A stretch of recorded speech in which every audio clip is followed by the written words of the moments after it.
Assalamualaikum warahmatullahi wabarakatuh. Perkenalkan, nama saya Winda Wastuti dengan NIM B022236 kelas B keperawatan. Mahasiswa kesehatan dapat berperan dalam menjaga perdamaian dunia dengan beberapa cara.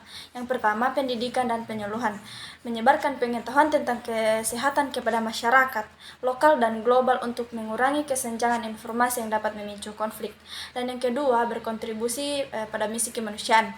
Ikut serta dalam misi kemanusiaan baik di wilayah konflik maupun daerah yang membutuhkan bantuan kesehatan untuk membantu korban konflik dan krisis kesehatan. Yang ketiga, advokasi untuk kesehatan global. Memperjuangkan akses kesehatan yang merata bagi semua orang tanpa diskriminasi apapun, serta mendukung kebijakan yang memperhatikan isu kesehatan global. Yang keempat, kerjasama antar bangsa.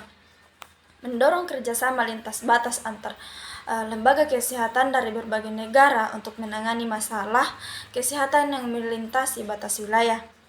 Yang kelima, pencegahan konflik. Mengedukasi masyarakat tentang pentingnya kesehatan dalam mencegah konflik dengan menekankan pentingnya pemahaman, toleransi dan penyelesaian konflik secara damai. Melalui upaya kolaboratif ini, mahasiswa kesehatan dapat berkontribusi secara signifikan dalam menjaga perdamaian dunia dari perspektif kesehatan.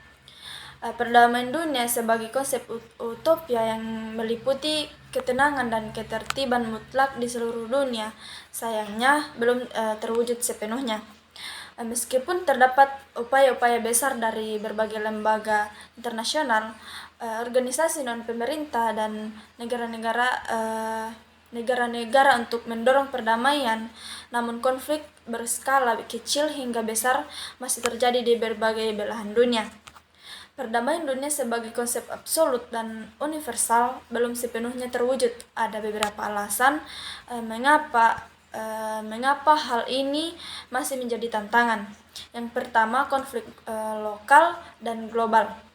Masih terjadi konflik bersenjata dan ketidakstabilan di berbagai wilayah dunia, baik berskala kecil maupun besar, yang menjadi penghalang bagi perdamaian.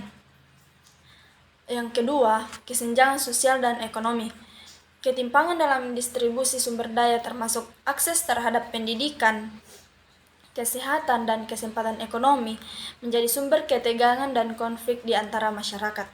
Yang ketiga, perbedaan ideologi dan pandangan. Beragam pandangan politik, agama, budaya, dan ekonomi dapat menyebabkan perpecahan di antara komunitas yang sulit dibatasi. Yang keempat, keterbatasan penyelesaian konflik. Pendekatan dalam penyelesaian konflik seringkali kompleks dan membutuhkan kesediaan semua pihak untuk berdamai yang tidak selalu tercapai. Kekerasan struktural. Dan yang kelima, kekerasan struktural dan kemanusiaan. Adanya kekerasan struktural, pelanggaran hak asasi manusia, serta ketidakadilan sosial juga merupakan hambatan besar dalam mencapai perdamaian dunia.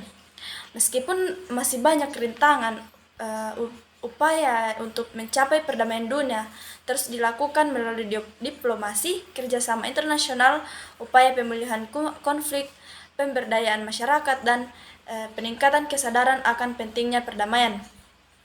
Walaupun belum tercapai secara keseluruhan, langkah-langkah yang paling penting dalam membangun fondasi menuju dunia yang lebih damai di masa depan.